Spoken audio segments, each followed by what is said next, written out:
Doctor साहब ने मेरा कान का ऑपरेशन किया। अशोक नगर में लोता हॉस्पिटल से मेरा ऑपरेशन किया। मेरा ऑपरेशन अच्छा रहा। अब मेरा ना तो कान बहता है, ना मेरे को कोई दिक्कत किसी प्रकार कान में हो रही है।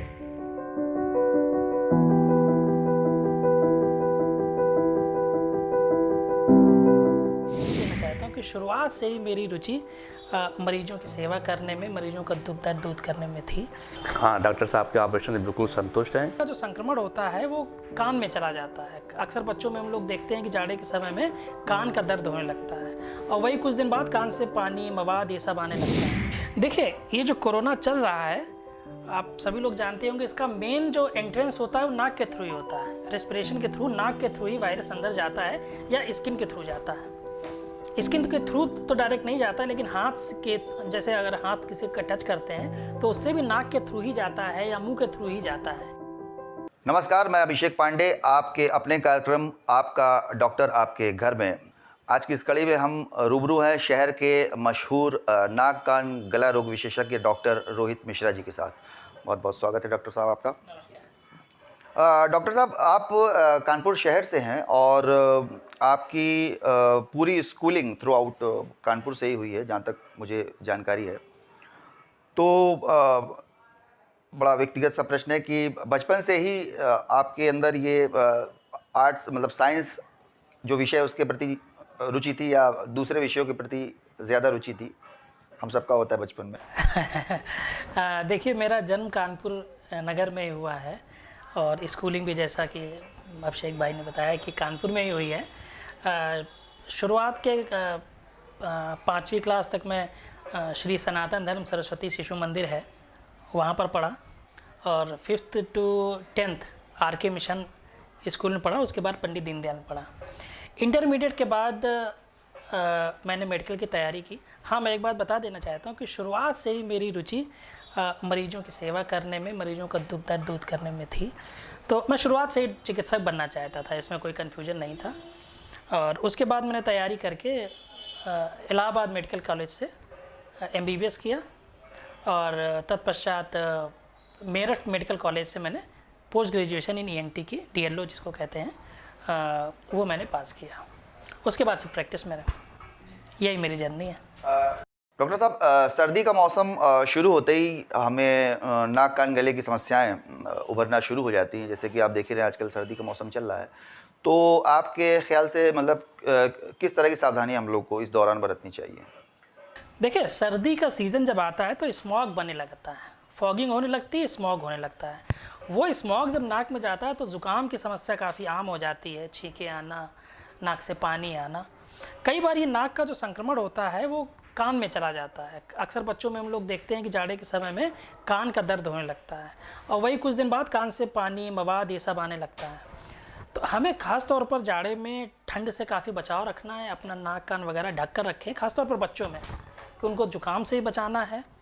और कान में अगर दर्द वगैरह की शिकायत हो तो उसमें लापरवाही नहीं बरतनी है। उस समय कोई घरेलू उपाय नहीं करना है।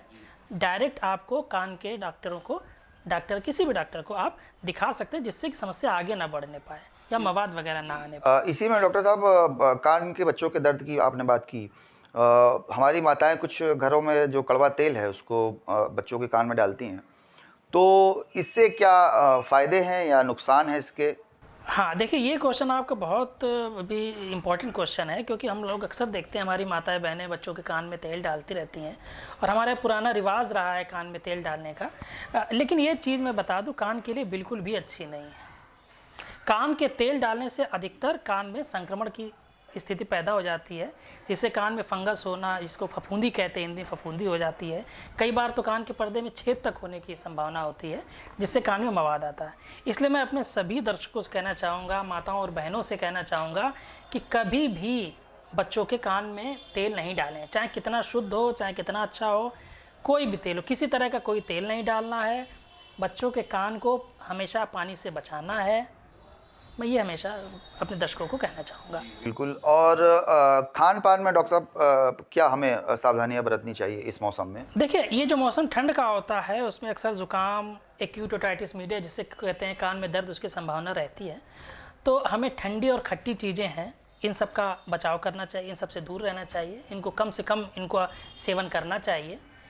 ठंड से बचाव बहुत ज़रूरी है।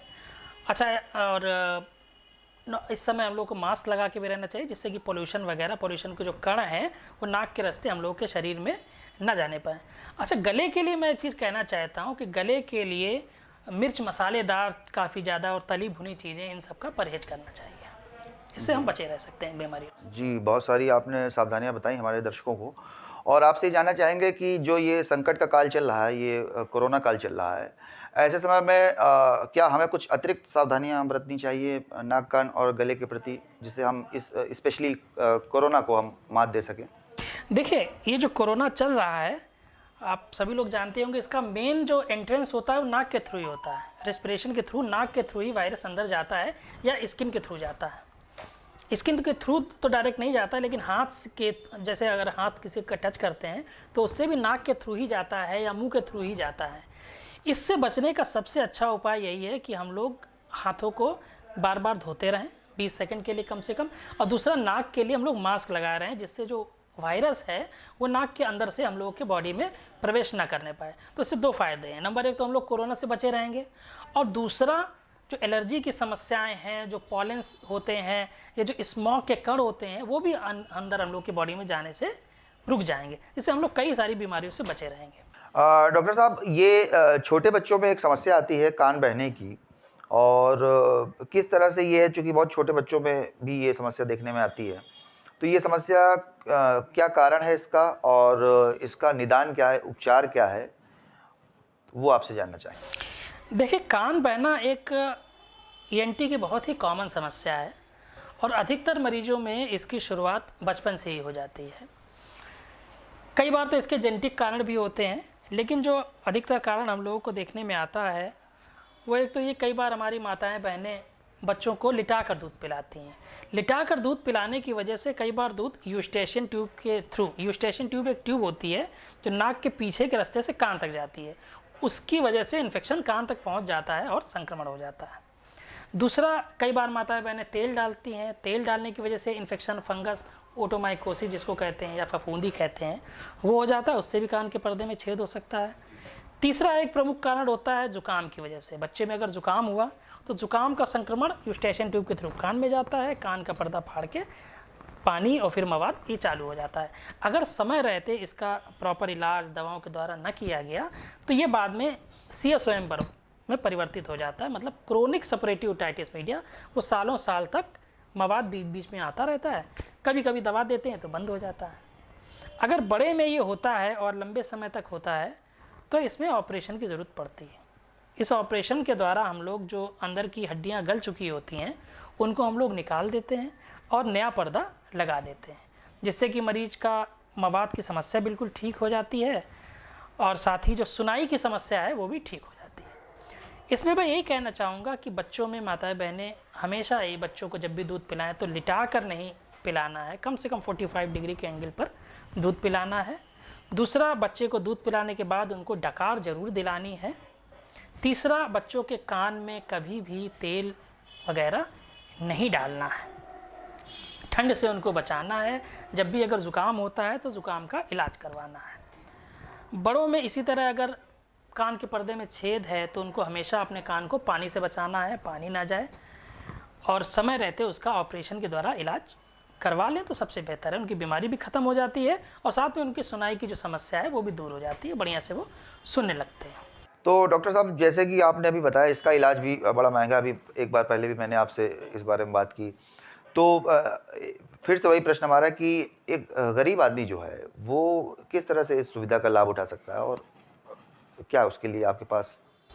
जी जी जी, बहुत अच्छा प्रश्न है और हमारे दर्शकों के लिए कि देखिए, कान का अगर पर्दा फटा है, कान के पर्दे में अगर छेद है और उसकी हड्डियां गल रही तो इसका मेन इलाज ऑपरेशन है।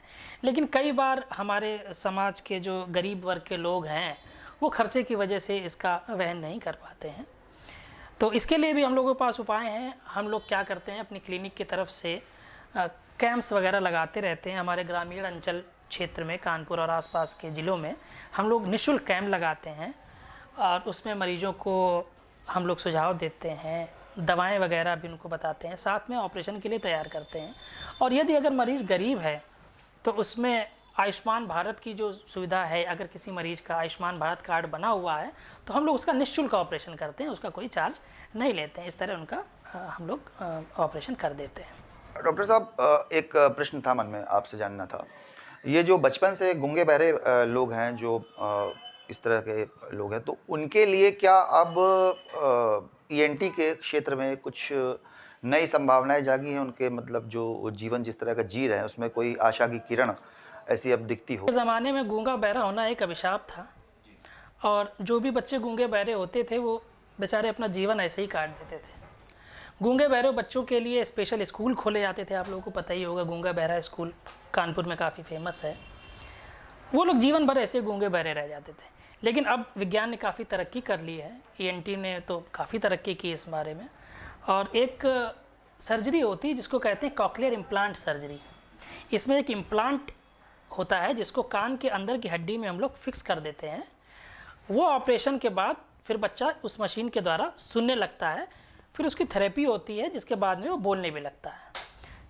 बस इसमें थोड़ी दिक्कत ये है कि ये सर्जरी महंगी है। अच्छा, महंगी होने का कारण ये है कि इम्प्लांट जो है अभी हमारे भारत में नहीं बनता है, बाहर से इंपोर्ट करना पड़ता है, और इसकी कीमत करीब 5-6 लाख रुपए आती है। डॉक्टर साहब, जैसे आपने अभी कीमत की बात की, इसमें बहुत ज़्यादा खर्चा आता है इसके ट्रीटमेंट में, तो जो एक आम आदमी है, जो एक गरीब एक व्यक्ति है, उसके लिए इसमें किस तरह से संभावनाएं हो सकती हैं, और उसके लिए क्या क्या योजनाएं हैं आपके पास? वो कैसे मतलब इन सुविधाओं का लाभ कैसे उठा सकते हैं? जी जी, बिल्कुल एकदम सही कह रहे हैं कि स्वास्थ्य का अधिकार देखिए सबको होना चाहिए। स्वास्थ्य एक बेसिक नेसेसिटी है, आवश्यकता है। तो उसमें एक भारत सरकार की बहुत अच्छी योजना चल रही है जिसको कहते हैं एडिप स्कीम कह रहे हैं, अली यावर जंग से रिलेटेड है, वो जुड़ी हुई है। उसके थ्रू जो गरीब बच्चे होते हैं 5 साल से कम उम्र के, जिनकी आय कम होती है, उनका निःशुल्क ऑपरेशन किया जाता है, कोई पैसा उनका नहीं लगता है, और उनकी थेरेपी भी बाद में फ्री हो जाती है। तो अगर गरीब बच्चे हैं तो उनका एडिप स्कीम के तहत हम लोग निःशुल्क ऑपरेशन करेंगे, वो बच्चे सुन बोल सकेंगे, उपाय है उसके लिए भी। बहुत ही अच्छी जानकारी दी आपने हमारे दर्शकों को इस बारे में। और एक आखिरी प्रश्न और था आपसे, इस क्षेत्र में अब किस तरह के नए इन्वेंशंस हो गए हैं, किस तरह की नई खोजें आ गई हैं, टेक्नोलॉजी आ गई है, जो जिसके बारे में आप हमें हमारे दर्शकों को जानकारी देना चाहें?